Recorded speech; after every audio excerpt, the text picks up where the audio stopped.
নমস্কার বন্ধুরা, রূপাস কিচেনে সবাইকে স্বাগতম। বেগুন ও আলু দিয়ে দুর্দান্ত স্বাদের একটা রেসিপি আজকে আমি আপনাদের সঙ্গে শেয়ার করব। এইভাবে বানিয়ে দিলে যারা বেগুন খেতে পছন্দ করে না তারাও খেয়ে নেবে। আশা করি রেসিপিটি আপনাদের খুবই ভালো লাগবে। তাহলে চলুন রেসিপিটি দেখে নেওয়া যাক।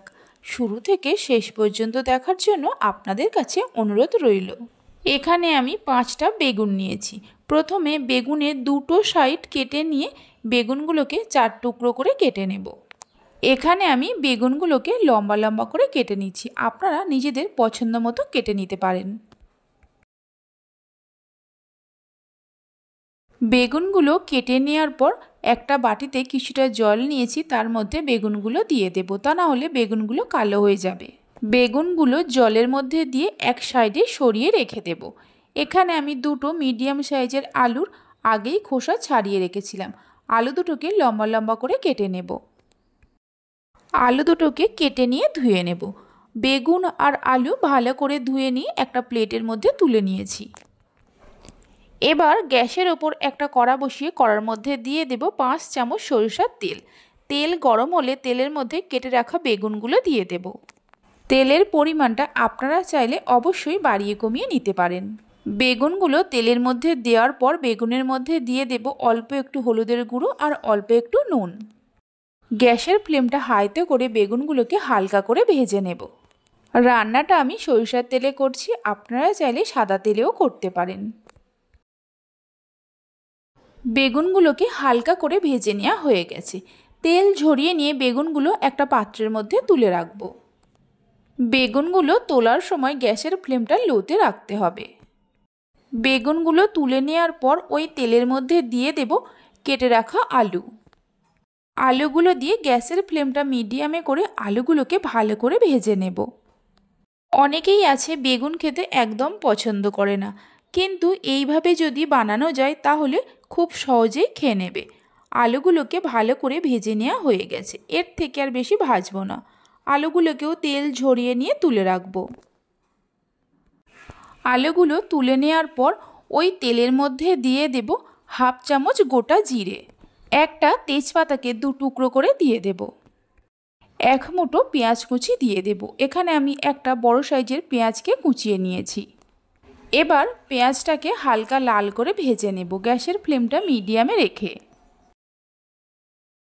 পেঁয়াজটাকে হালকা লাল করে ভেজে নেওয়ার পর এর মধ্যে দিয়ে দেব অল্প একটু আদা রসুন বাটা, মানে হাফ চামচের মতো আদা রসুন বাটা দিচ্ছি। আদা রসুন বাটাটা দেওয়ার পর মিনিট 2-3 সময় ধরে ভেজে নেব, আদা রসুনের কাঁচা গন্ধটা যাওয়া পর্যন্ত। পেঁয়াজ আদা রসুন ভালো করে ভেজে নেওয়ার পর এর মধ্যে দিয়ে দেব একটা বড় সাইজের টমেটো কুচি আর 4-5টা চেরা কাঁচা লঙ্কা। দিয়ে দেব হাফ চামচ হলুদের গুঁড়ো, অল্প একটু ঝাল লঙ্কার গুঁড়ো। ঝাল লঙ্কার গুঁড়োটা আপনারা চাইলে বাড়িয়ে কমিয়ে নিতে পারেন। হাফ চামচ জিরে গুঁড়ো দিয়ে দেব। অল্প করে জল দিয়ে মশলাটাকে ভালো করে কষাতে থাকবো যতক্ষণ না মশলা থেকে তেল ছাড়ে। মিডিয়াম ফ্লেমে মিনিট 4-5 সময় ধরে মশলাটাকে কষিয়ে নিতে হবে। মশলা থেকে ধীরে ধীরে তেল ছাড়তে শুরু করেছে, মানে মশলাটা কষানো হয়ে গেছে। মশলাটা কষিয়ে নেওয়ার পর এর মধ্যে দিয়ে দেব ভেজে রাখা বেগুন ও আলু। বেগুন আলু দেওয়ার পর এর মধ্যে দিয়ে দেব স্বাদ মতো নুন আর 1 চামচ সর্ষে বাটা। এবার আলু ও বেগুনগুলোকে মশলার সঙ্গে ভালো করে মিশিয়ে নেব। এইভাবে একবার আমার মতো করে বেগুন আলুর রেসিপিটি বাড়িতে বানিয়ে দেখতে পারেন। বাড়িতে বানালে খেয়ে আপনাদের কেমন লাগলো অবশ্যই আমাকে কমেন্ট করে জানাবেন। বেগুন আলু মশলার সঙ্গে মিশিয়ে নেওয়ার পর এর মধ্যে দিয়ে দেব চায়ের কাপের 1 কাপ জল। জল খুব বেশি দেওয়ার প্রয়োজন নেই। জল দেওয়ার পর জলটা বেগুন আলুর সঙ্গে মিশিয়ে নিয়ে গ্যাসের ফ্লেমটা লো টু মিডিয়ামে করে বেগুন আলু সেদ্ধ হওয়ার জন্য ঢাকা দেব 6 থেকে 7 মিনিটের জন্য। 7 মিনিট পর ঢাকা খুলে দেখে নেব সব কিছু সেদ্ধ হয়েছে কিনা। হালকা হাতে নাড়াচাড়া করতে হবে, তা না হলে বেগুনগুলো ভেঙে যেতে পারে। আলু ও বেগুন খুব সুন্দরভাবে সেদ্ধ হয়ে গেছে। আমার রেসিপি যদি আপনাদের ভালো লেগে থাকে অবশ্যই একটা লাইক করবেন, বন্ধুদের সঙ্গে শেয়ার করবেন। ভালো লাগলে চ্যানেলটি সাবস্ক্রাইব করে পাশে থাকা বেল আইকনটি প্রেস করবেন। নতুন রেসিপির আপডেট সবার আগে পাওয়ার জন্য। রেসিপিটি তৈরি হয়ে গেছে। এবার পরিবেশন করুন যে কোনো কিছুর সঙ্গে, রুটি, পরোটা, ভাত খেতে খুবই ভালো লাগে।